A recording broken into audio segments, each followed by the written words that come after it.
Blog Talk Radio. Welcome to the Nonprofit Coach with Ted Hart, the most listened to internet radio show in the nonprofit sector, dedicated to helping your charity succeed. It's no secret that combining online and offline techniques is the key to modern-day fundraising success, and practical advice is what you need. The Nonprofit Coach with Ted Hart is the perfect landing point to learn from experts around the world who provide advice you can use. Ted Hart is without a doubt one of the foremost nonprofit thought leaders. Also a successful author, his books range from successful online fundraising to the use of social media and how to make your nonprofit green. Guests on the Nonprofit Coach are leaders in their field who share tips and trade secrets for nonprofit management and fundraising success. Ted lectures around the world, but now he's here for you. From the latest in charity news, technology, fundraising, and social networking, Ted and his guests help you and your organization move to greater levels of efficiency and fundraising success. This is a live call-in show. Add your voice by calling 347-324-3080. After the show, you can find all our podcasts at tedhart.com. Click on Radio. Don't forget to dial 347-324-3080. Now, welcome the host of the Nonprofit Coach, Ted Hart. And welcome back here to the Nonprofit Coach. This is our first live show following the new year. And I'm really excited about the lineup that we have for the beginning of 2014. I'm coming to you live today from Miami, Florida. I'm here on business. I'll be heading up to the Heckerling Conference in Orlando later today. But right now, I am thrilled to be here on the Nonprofit Coach. As the announcer said, this is a live call-in show, and you can call in for our Page 2 expert today at 347-324-3080. You can also join us over in the chat room. I see people over in the chat room, and you can always email me at tedhart@tedhart.com. But always here on the Nonprofit Coach, we start with Page 1 News.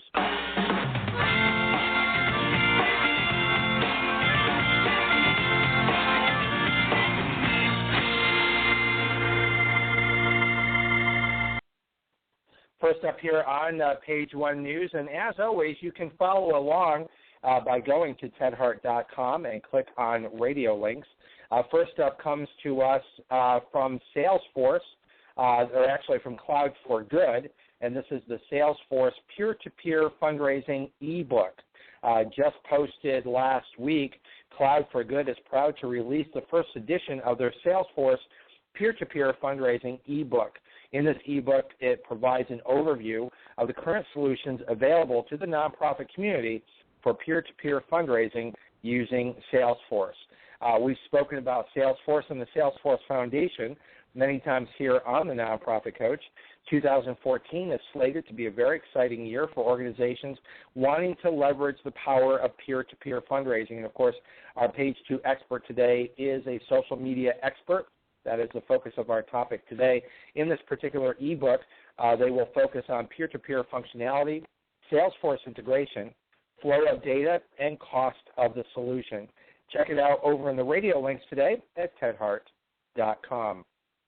Next up here on the Nonprofit Coach, every month we have the opportunity to get caught up with the important work by CFRE. And over in the radio links today, CFRE.org is listed, and right now today we have Ava Aldrich with us.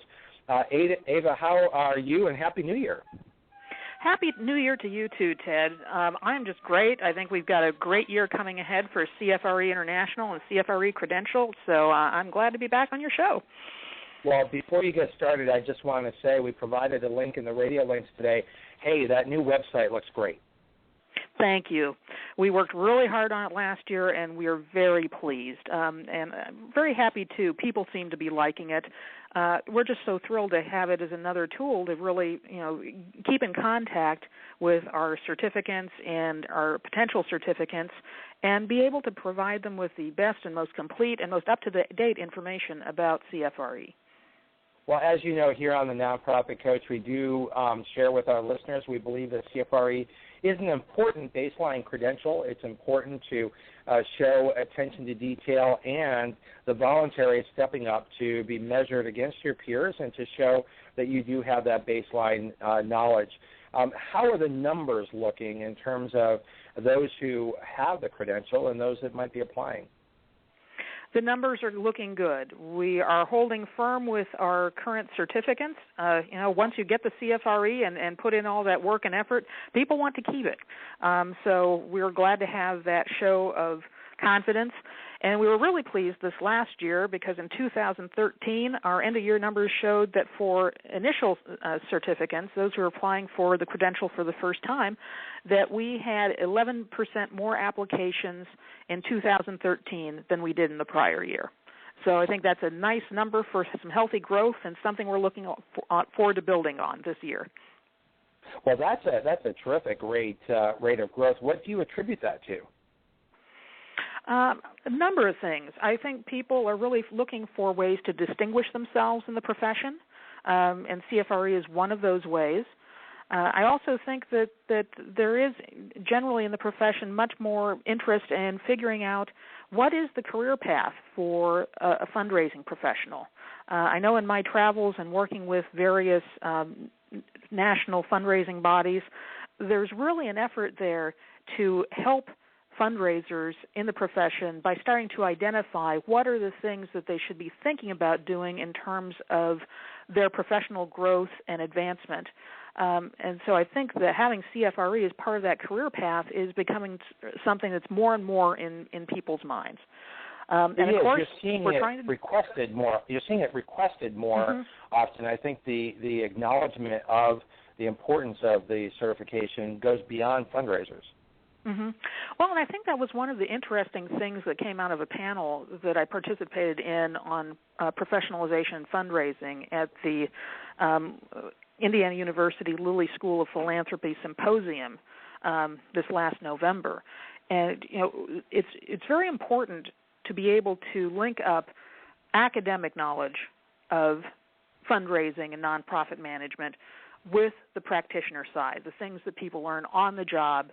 And really, a practitioner-based credential like CFRE does bring that together because it is testing those established, documented best practices in ethical fundraising. And it's really a nice integration tool for people to be able to demonstrate their mixture of professional expertise gained on the job through our application process and showing you've met those criteria, and then through or testing of the knowledge base through the exam. Now, are there any changes to the exam? In June this last year, we did move to what we're calling a global exam, which is simply that right now we have a credential that is worldwide. Rather than one more time, I'm just so excited I'm not talking right. Rather than being available in only 5 countries, now the CFRE credential is available in 80 countries. But I would let people know who are thinking, well, what does that mean for them that they're thinking about taking the exam? Really, this is an evolution, not a revolution. The exam is very much what you would expect from the CFRE exam in terms of testing those best knowledge principles. It still draws from our resource list that we have on our website, so you can see what resources you should know and study. Really, the big difference is that there were a handful of country-specific questions in prior forms of the exam. Instead, we are focusing on the body of knowledge that's common to fundraisers no matter where they practice in the world. And, the job analysis on which the CFRE test content outline is based, has shown consistently over the years that no matter where people are and where they're practicing fundraising, about 90% of that knowledge applies worldwide. Applies worldwide. I mean, it's still very much a people-to-people business, and those qualities and skills are important everywhere. Exactly. So I think people will be really pleased with this, and especially, too, with this growth, one of the nice things we're experiencing is more interest from other national fundraising associations around the world in being a part of CFRE. In fact, in future chats with you, Ted. I will be sharing some exciting news about some new partnerships. And all this, I think, goes to say, I mean, for our practitioners here in North America, if they have the CFRE, they have the credential that's been valued here in our geographic area for the past 30 years, but that credential is gaining recognition, on a worldwide basis, which is, further expanding the value of the credential, and I think making it more portable for them as they think about their careers and where they want to be fundraising professionals. Yeah, I think all of this is wonderful news for the philanthropic community, and certainly, having trusted professionals who have stood for exam also sends a signal to philanthropists that there are advisors and those that can assist the charities that they support who they can trust. So I think it's a matter of building that trust as well. We totally agree, and in fact, that's one of the things on our new website. If you take a look at it on the home page, we do have a place that says for donors, so donors can click to find out more about CFRE. We don't have a lot of information there yet, but that's one thing that we want to grow. We want to expand that consciousness amongst donors and also among employers. Because as you mentioned, you're seeing CFRE being a preferred credential more and more. But we know there's more work to do to really help people understand who are on the hiring side of things, what does a CFRE mean, and why is that going to be a good investment for your organization and its fund development office? Exactly. Well, I am thrilled again, Ava, as always, to have you here. We're providing the link over in the radio links today to CFRE.org, and we look forward to having you back next month. Wonderful. I look forward to it too, Ted. Thanks so much. That's great. That's Ava Aldrich from CFRE.org with the CFRE Minute. Wrapping up page 1 here, going back to the radio links at tedhart.com. We'll find from the Chronicle of Philanthropy a list of don'ts. These are what nonprofits should stop doing in 2014, advice from experts. Now, some of them are pretty easy. You pick them out yourself. Stop ignoring people who make medium-sized gifts. That's just not a smart thing to do no matter what. But also tying into our topic today, and I'm going to be very interested in feedback from our page 2 expert today. Clare McDowall will be with us in just a few moments, and I'll be very interested to get her feedback on one of the principles here, which is stop using social media indiscriminately. Nonprofits that jump onto every new online platform that comes along are spreading themselves too thin, and figuring out where your donors and volunteers and other supporters are and where they want to hear from you is a much smarter plan. In this outline here, it says, I'd rather see organizations think about how they can go deeply into 2 or 3 channels than to try to have a smattering of postings on 10 or more of them. So that'll be an interesting topic to get from our page 2 expert today. Also, they advise against hoarding information. A year is too long to wait to tell donors how their gifts are being made. So that's really going back to good old-fashioned stewardship. Using generic language. Too many nonprofits use fuzzy language that is meaningful within the organization but does not have much meaning outside of their organization, and that's also something that we've talked about many times here on the Nonprofit Coach. In 2014, don't fear mobile technology, but I'm also going to add to the recommendation here that it does not necessarily mean that you have to have an app. You probably don't need to have an app, but most definitely your website needs to be smartphone ready. Do the testing yourself and make sure that you have a well-designed website that's easy to navigate on a mobile phone's small screen. And stop shying away from taking risks. Get out there, share your vision, share your mission, and be bold in sharing your information. That's going to do it today for page 1.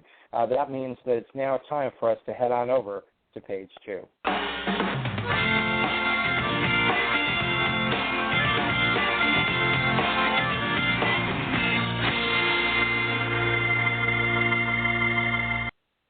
It is my pleasure today to welcome here to the Nonprofit Coach, Clare McDowall. Clare's an online communications consulting specialist Her specialty is social media communications, which will be our topic today. She has a passion for it and expertise in working with Canadian nonprofits to educate and inspire them to get more involved in social media, but her techniques and recommendations today will be relevant far beyond the Canadian borders. She hails from Scotland and now lives in Toronto. She's established Socially Good because of the high demand for online and integrated digital communication skills in Canada, and we are providing over in the radio links at tedhart.com a link to Socially Good. Clare is the founder of Be Good, Be Social Toronto, a free social media conference for nonprofits, which takes place annually, and she is also a committed communications and marketing volunteer with AFP Toronto chapter. Clare is also a proud advocate for Good Works, who focuses on telling deep human stories about philanthropy to inspire action, where she is their Chief Communication or Connections Officer in the Greater Toronto Area. Welcome here to the Nonprofit Coach, Clare McDowall. Thanks for having me, Ted. It's really great to be here. Clare, it's wonderful to have you here. And, of course, 2012, 2013, lots of buzz about social media. 2014, we've been talking about it here on the Nonprofit Coach in our 6 pillars of success. Number 1 is a well-designed website with unique content, easy to navigate, both online and mobile. Number 2, in the United States, so outside of within the United States, is a strong GuideStar strategy, but around the world, number 2 is a strong LinkedIn strategy. And then we start going through the social media sites of where does Twitter fit, where does Google fit. So we're constantly promoting the notion of sort of triaging your time, triaging your message. You don't have to have all the bells and whistles on day one to be able to succeed. But I really want to focus for 2014. That's why we're so thrilled to have you as our very first guest of the new year on this notion of how can you succeed. So let's start off with a little bit more from you. Excuse me, who is Clare McDowall, and what brings you to the social media sector? Okay, well, you made me sound like a very, very busy person when you read my bio out. I was actually impressed about all the things I managed to do. I don't know how I do all that, to be honest. Thank goodness for Hootsuite, I have to say. So my social media journey started when I joined Oxfam Great Britain in 2009, and I was working as a third-party events and community fundraising manager in Scotland. And I was working on a large project to engage and inspire young people around music and around international development. And they all started to connect with me on Facebook. And I couldn't really understand why they wanted to talk to me on Facebook. I didn't want to kind of add volunteers to my personal Facebook page. And I really very quickly saw that the young people I was working with, kind of 18 to 24-year-olds, wanted Oxfam to support them through social media, and at that time, 2009, through Facebook. So we very quickly developed a strategy to create Facebook groups, support groups, pages for all of the different Ox Jam activities, which was the name of the fundraising event, and that has grown and grown since 2009. So that was my kind of baptism of fire to realize that social media and fundraising work very well together in certain circumstances. And I just continued to grow a love and a passion and an interest in that area and became really fascinated with all things nonprofit and social media. And I started a personal blog, I think 2009, 2010, called Friendraising. And from there started writing about what I was seeing and watching in social media nonprofit in the UK. I joined Sophie, the Showcase of Fundraising Innovation and Inspiration, as their Scottish ambassador, and really started to get super, super excited about all of the case studies, and especially in the UK, earlier adopters of social media in the nonprofit space than Canadian and North American as a whole counterparts. So when I moved to Canada, 2011, it seemed like people looked to me as somewhat of an expert, because the UK was seen as being more advanced and sophisticated in this type of work than particularly in Canada and even in North America as a whole. And my passion and work has just continued since I got to the city. So let me drill down into one specific thing that you just mentioned, because this is a topic that comes up so often, and that's the notion of personal use of Facebook or other social media sites versus professional use. And you had brought up, volunteers wanting to connect with you, wanting to particularly on Facebook. What do you think are good professional standards in terms of that sort of use? My position has always been I only have one Facebook page, which I primarily use for business, but I do post some personal interest kinds of things, because I think when you're on the Internet, people expect you to be a whole person. They expect you to have a full life. They don't expect you to sort of sanitize everything. And if your notion of a fun time is a drunken binge on the weekend, probably best not to post those photos online. Just have fun yourself. So the whole notion of connecting with, what you might be considered professional or volunteer, what do you think about that, and how can my listeners make sense of all that? Well, back in 2009, I definitely had that same problem, and at that time I set up a completely separate professional Facebook account so that I could manage those connections. So for a couple of years I did have two accounts. I had one that was family and friends, and one that was all fundraising, nonprofit, volunteering, Oxfam, colleagues from around the world working in different Oxfams. So I kind of had a bit of a split personality for a little while, which was quite difficult to manage. But over the last few years, Facebook has made more additions and updates to the way that it's organized. So now I have back to having one profile, which ironically was the one that started out as my professional profile. So I dumped my friends and family and became friends and family with all of the people who are passionate about nonprofit instead, and invited my family over there.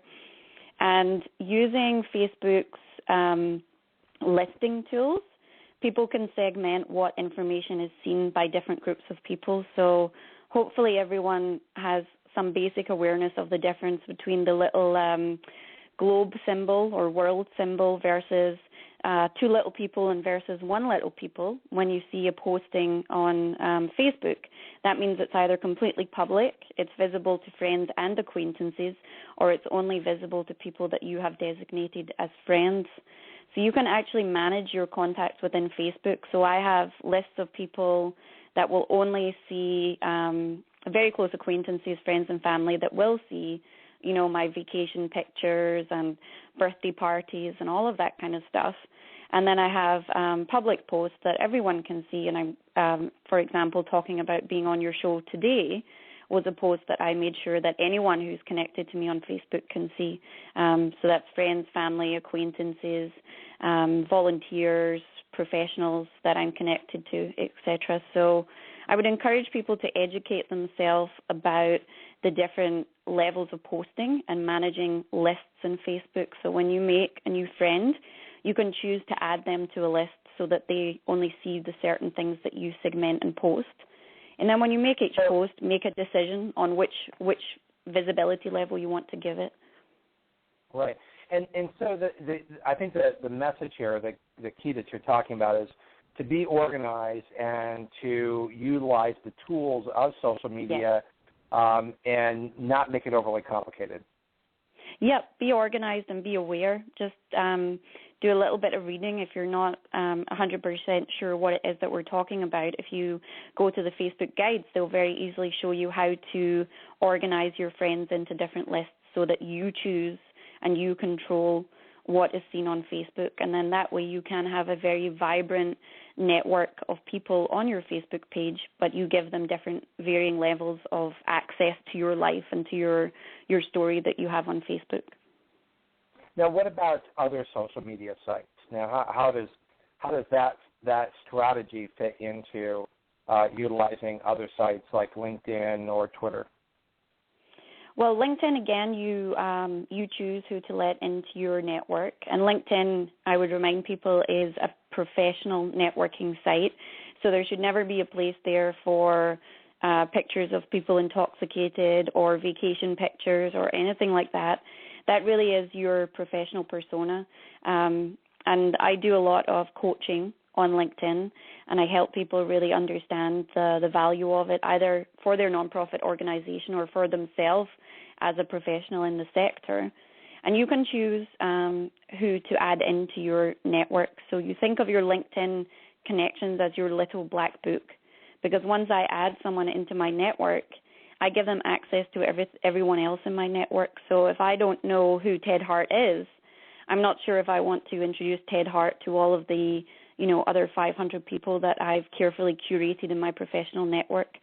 So I would say don't accept out of the blue invitations in LinkedIn if you don't know who the person is and they have given you no reason why they want to connect with you.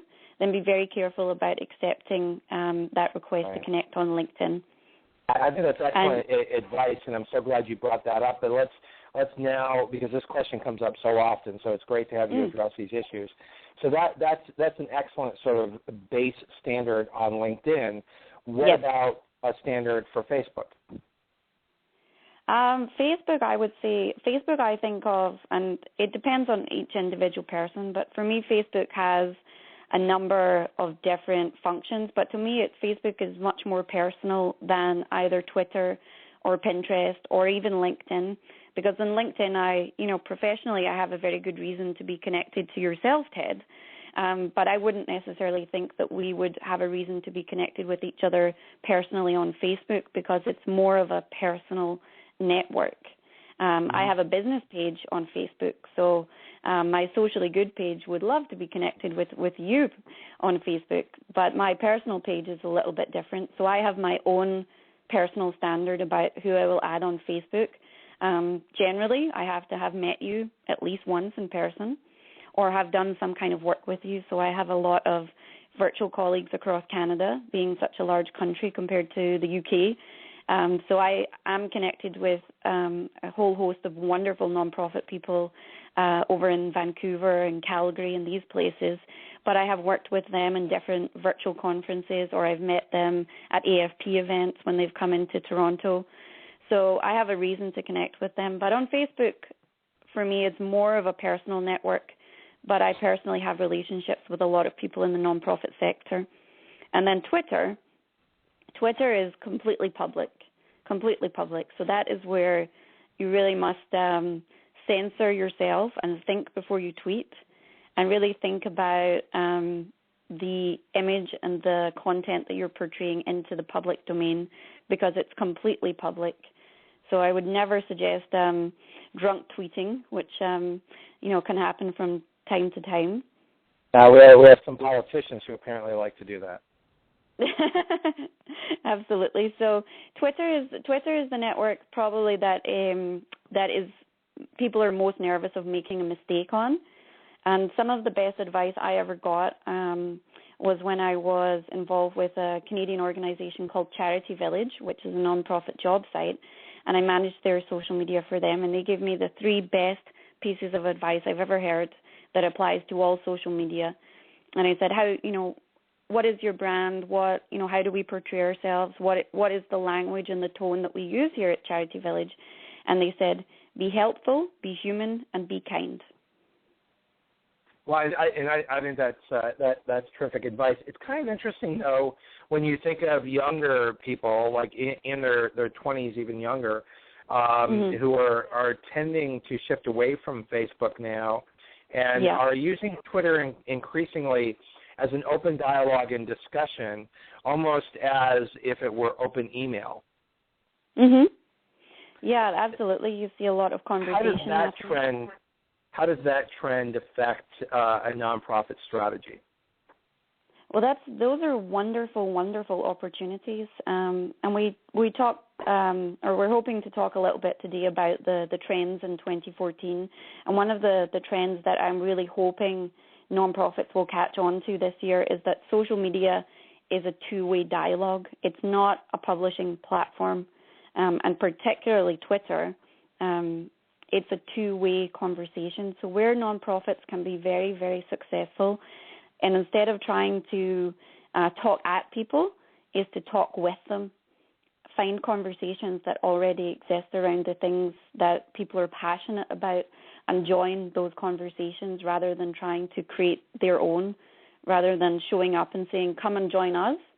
There's nothing wrong with joining where the conversation is. So there should be a lot more collaboration, a lot more discussion, and a lot more two-way dialogue, especially on Twitter in 2014. So that's one of my predictions, is that finally nonprofits will catch on to social media as a conversation tool rather than a publishing platform. Yeah, I couldn't agree with you more, although I think nonprofits do view it more as sort of a very large bulletin board where they can push their message out, but they're not necessarily paying attention to what's happening around them.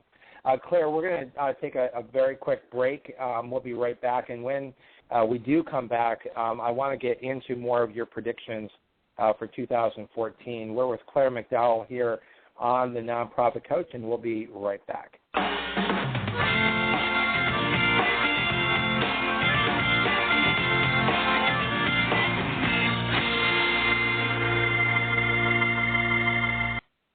Just a couple of notes to remind you, apropos to our discussion today, that the Nonprofit Coach does host a LinkedIn group for fundraising professionals. It's called People to People Fundraising. On that LinkedIn group, we now have over 2,630 members in that group, active dialogue and discussion. You can, of course, always follow us over on Twitter. That is at Ted Hart.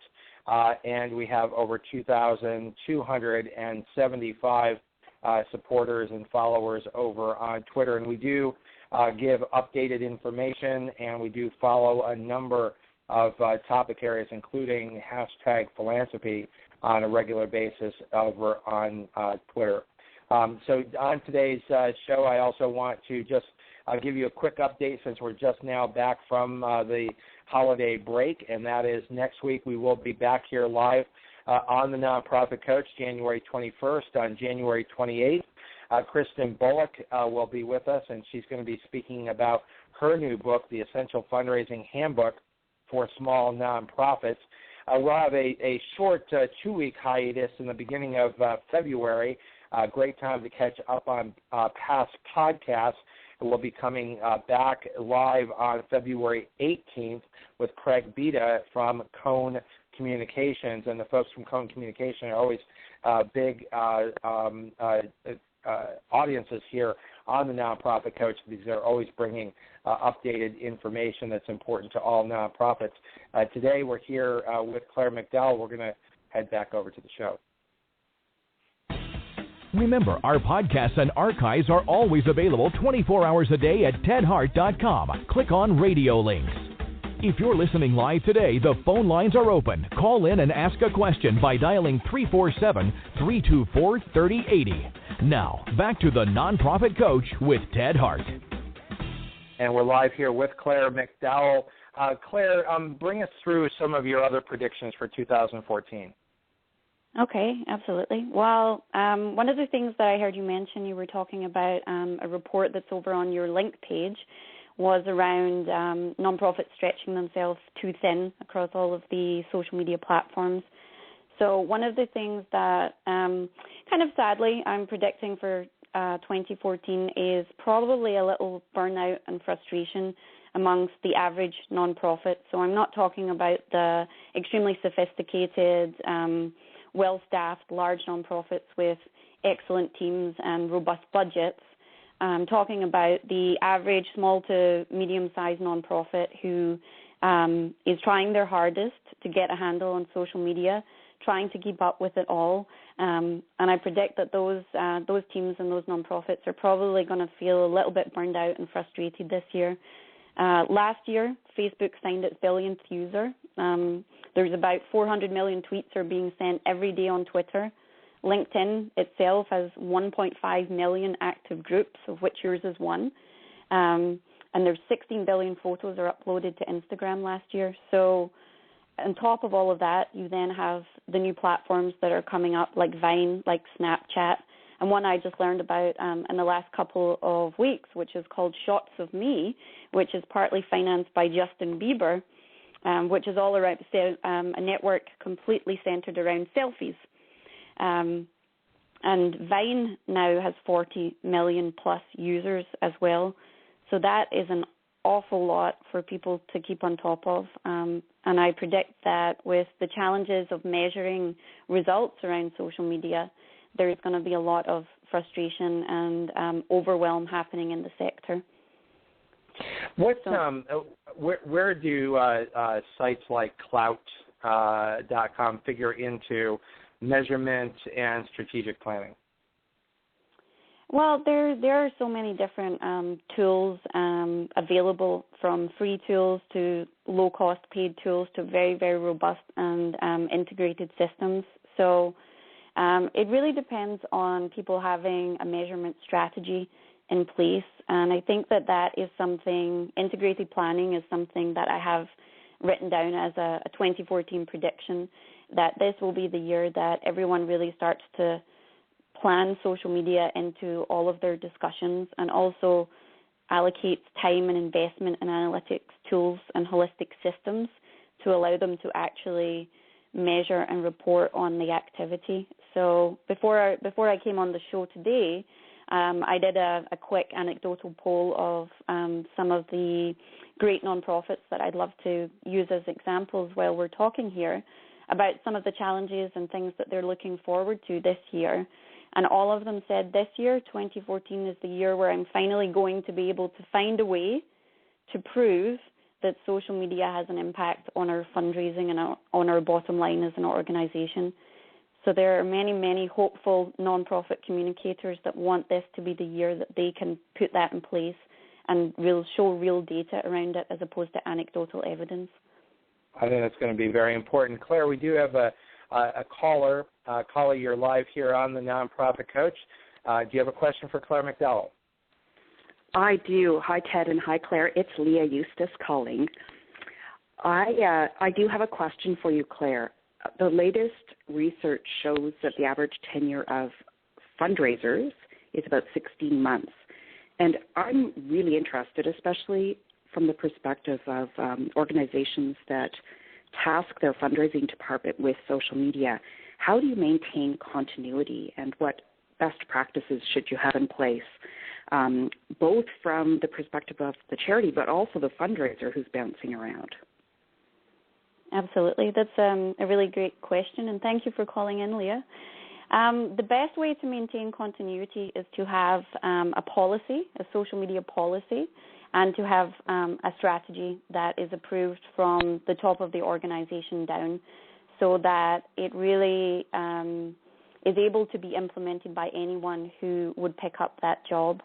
Often, if the fundraising department has social media as part of its work, it usually means that there isn't particularly any communication staff within the organization, and that fundraising and communications are an integrated team, which is wonderful because it really does help boost the fundraising efforts when that all works together as opposed to being siloed.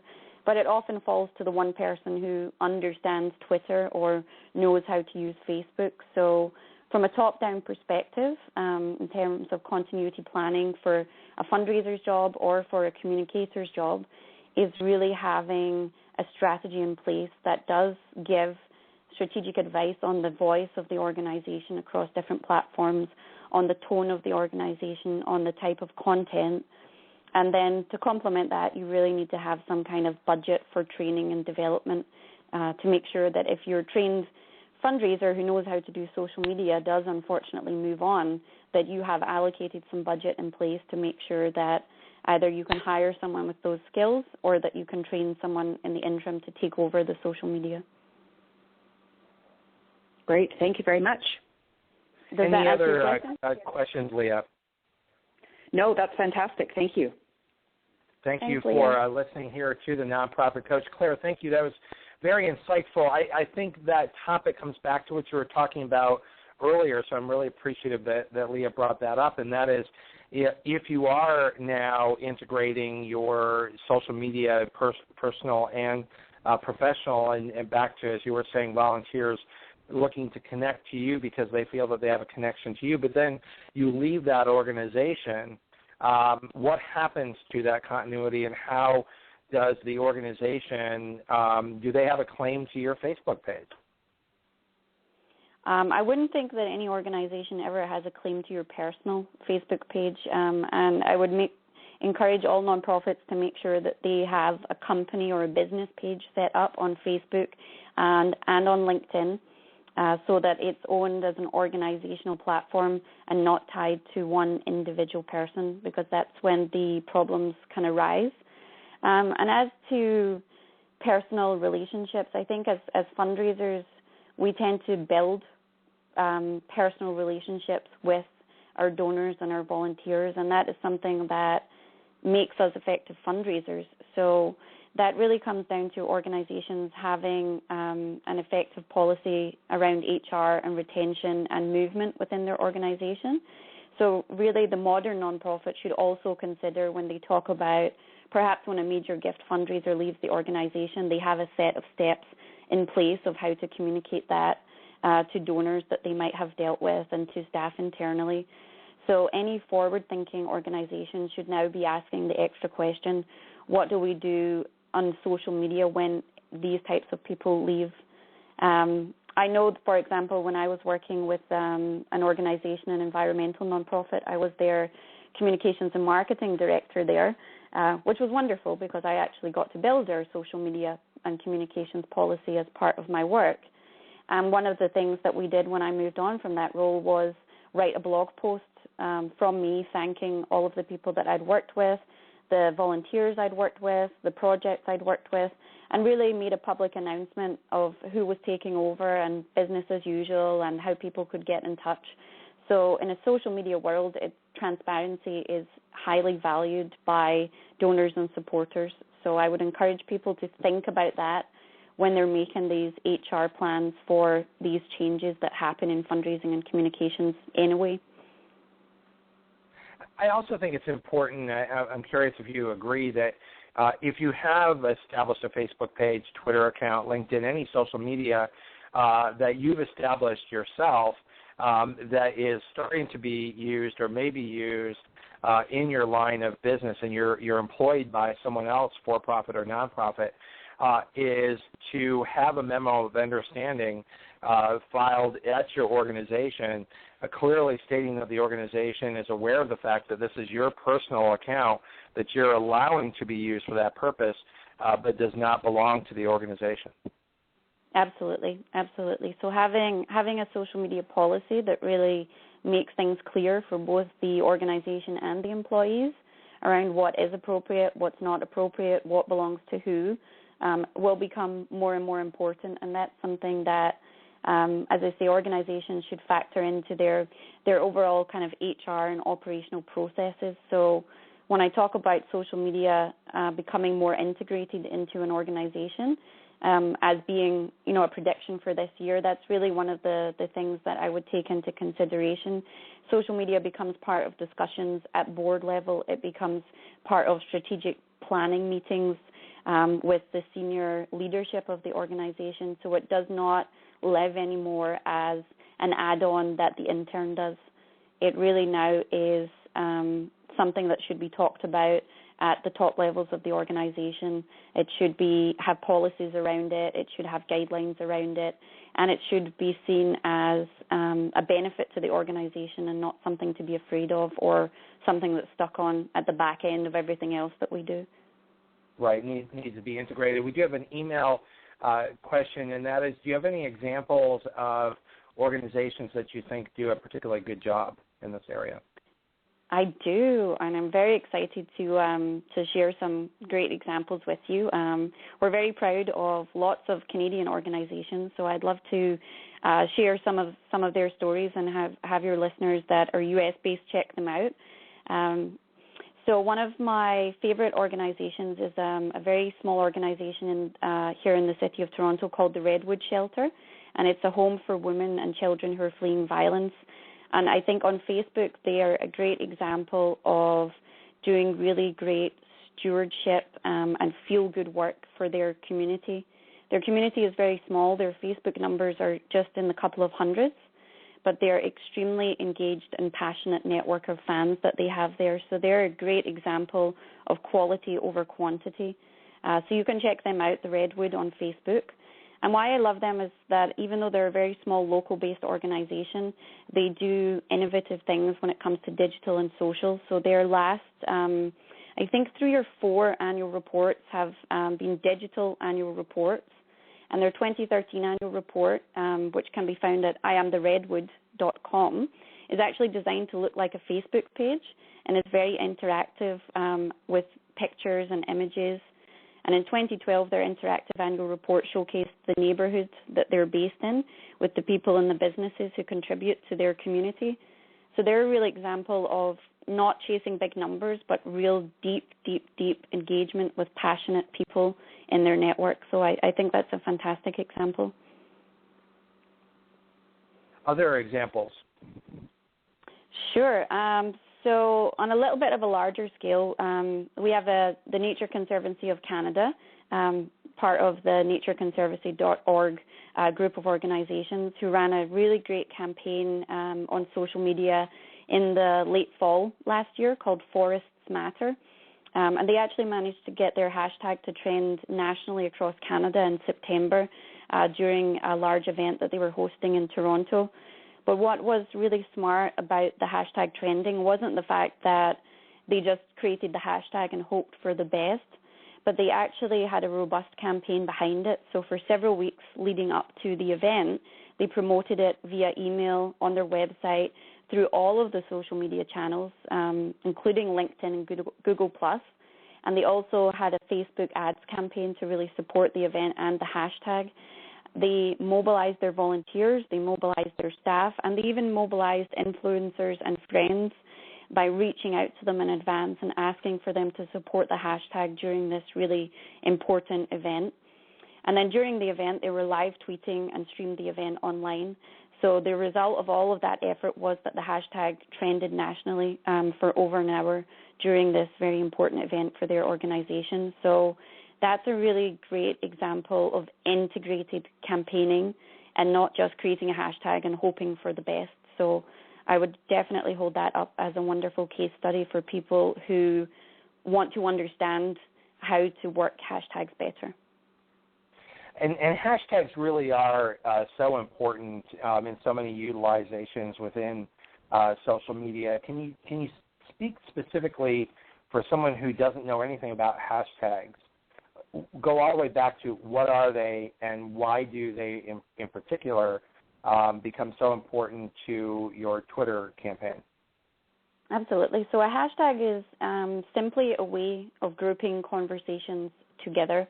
So when we talked a few minutes ago about how nonprofits should be part of two-way conversations and how they should join conversations that are already happening online, a hashtag is a way of basically looking in a huge ocean that's full of all sorts of different schools of fish and identifying the school of fish that you want to go and play with, which is a nice metaphor that helps me explain what hashtags are. So a hashtag really takes all of the noise of Twitter and cuts it down to just the people that are talking about the things that you care about. So very often when I'm on Twitter, I'm looking for hashtag nonprofit and hashtag social media, which helps me find all the people who love to talk about the same stuff that I love to talk about. So with creating the Forest Matters hashtag, the Nature Conservancy of Canada found a way to bring people who were interested in forests together and gave them a place to group their conversations so that they could find each other, they could connect with each other, they could facilitate their own conversations. So a hashtag isn't really owned by any organization. It's not owned by Twitter, and it's not owned by the Nature Conservancy of Canada. It's really a free-form place where people who are passionate about forests, for this example, can share their collective knowledge. So a lot of TV shows have hashtags. I know that The Voice in the USA used Twitter tremendously to group conversations around different contestants, for example, and they use that live real-time information actually, I think, this year for voting purposes. So the more people use your hashtag, the more likely you were to stay on the show, which was a very interesting use of a hashtag on Twitter. But you can also use hashtags on Instagram. And actually one of the campaigns that happened here in Canada was with the Lake Ontario Waterkeeper in partnership with the Mountain Equipment Co-op company here in Canada. So during the summer, they ran an Instagram campaign with their Canadian waterkeeper groups across Canada. They asked people to take a picture of how they enjoyed their local waterway and use the hashtag #InSummerWeSwim. And that hashtag is cross-posted on Instagram and Twitter, and wherever anyone chooses to share the picture, actually. And in the end, their competition had a reach of close to 500,000 people, and they used Mountain Equipment Co-op as a corporate partner to encourage people to take part by offering a $500 gift card as an incentive as well. So again, that was really smart, integrated marketing, using a corporate partner, using an incentive, using cross-platform, and tying it all together with one hashtag #InSummerWeSwim. So hopefully that gives people an idea of the power of hashtags to group for competitions, for events, for conversations, for specific chats that happen on Twitter at specific times. There can be a hashtag that's used 11 a.m. on a Monday. We talk about this particular topic, and all you have to do to join is use this particular hashtag. And is this for every nonprofit? How important is this? Is this becoming a core competency, or is this still a try it out, but it might now be important to you?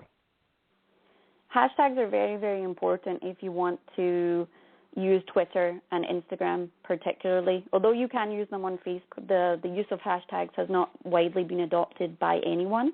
So I don't predict that hashtags will ever really catch on Facebook because the medium is different. But if you want to be successful sharing your content on Twitter, and perhaps if you're experimenting on Instagram, then it's an absolute essential. Otherwise, if you're sharing great content, perhaps about violence against women or child trafficking or homelessness or hunger, and you're sharing really, really great content, but you're not using the main used hashtag for that conversation, then basically you are not giving that information to people who are particularly interested in it unless they have already found your organization. So you're really, really missing the key. Isn't that the difference, Claire? Isn't that the difference between being part of a conversation and just posting information? Yes, absolutely. Posting your information and hoping that people find it is not a good strategy, full stop, and it's not a good use of your time. And it's also can be a little bit arrogant. If there is a whole conversation going on online where people are passionate about hunger or child trafficking or homelessness, and you choose not to join that conversation, there should be some serious questions asked as to why you feel that you don't have to join the conversation that everyone else is having. So educating yourself around the hashtags that are commonly used within your cause and the key influencers that use these hashtags is number one, paramount, essential to a Twitter strategy. Absolutely. Now, when you're thinking about your social media strategy for your organization, this in a lot of ways helps build your brand as to how you communicate, how often you communicate, and whether or not you are part of a community or not. Yes, yeah, absolutely. So having a strategy, first of all, full stop, is number one. So if you don't yet have a strategy, that should be your first order of business in 2014. So we talked earlier about not spreading yourself too thin, having a strategy for 2014. How do you get started or restarted in a smart way? Well, the first thing you can do is look at some analytics tools, whichever ones you've either used before or are comfortable with using. The best place to start really is to look at your website traffic analytics. So whether it's Google Analytics or something different that your organization has, you may have to go ask an IT department. You may have to ask the comms department if you're the fundraiser. But really looking at which social sites are driving traffic to your website is a great place to start. And when they're coming from Facebook, for example, which content are they looking at? When they come from Twitter, where are they going? and starting to build a strategy around. If you're on Facebook, Pinterest, YouTube, Twitter, Instagram, but you find that the only site that ever actually creates a click-through to your website is Twitter, then start with looking at what can we do more of on Twitter, and then which of these platforms are not worth it to us. Do we only have 10 people in our circles on Google Plus, and we only ever get round to posting once every 6 months? It's probably better for our brand that we just close that page down rather than look like we don't care on that platform, for example. So starting with the existing information that you can get access to will give you an idea of how to build forward. So you don't have to say everyone's on Instagram, we should be there too.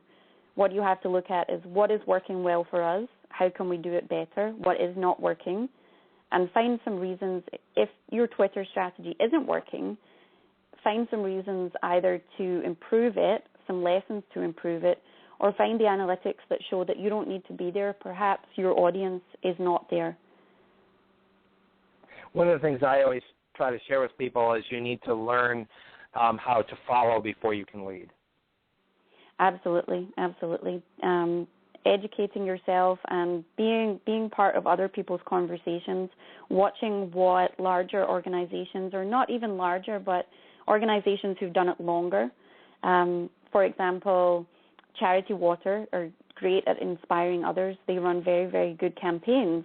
But what's very interesting, if you remember last year, everyone was so excited about these personalized videos that Charity Water made to thank their donors, and they shared them all online, and everyone was talking about how wonderful that was.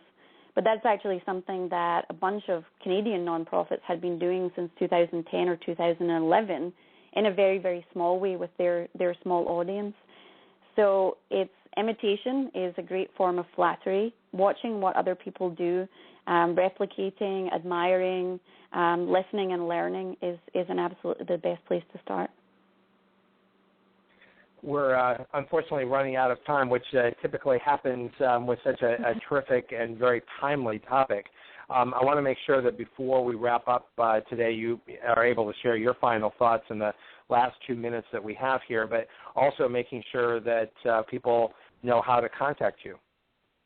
Absolutely. So final thoughts, I would say that social media success in 2014 for a nonprofit really means finding a way to measure the impact of your activity on your fundraising and on your bottom line. And that could mean a bunch of things. It could mean dedicating some time to setting up measurement and analytics. It could mean raising funds to upgrade your technology so that you can have access to a more sophisticated system like Blackbaud or one of the other ones that is holistic through your whole organization to around tracking. It could mean something as simple as fundraising and communication teams coming together to work on social media strategy.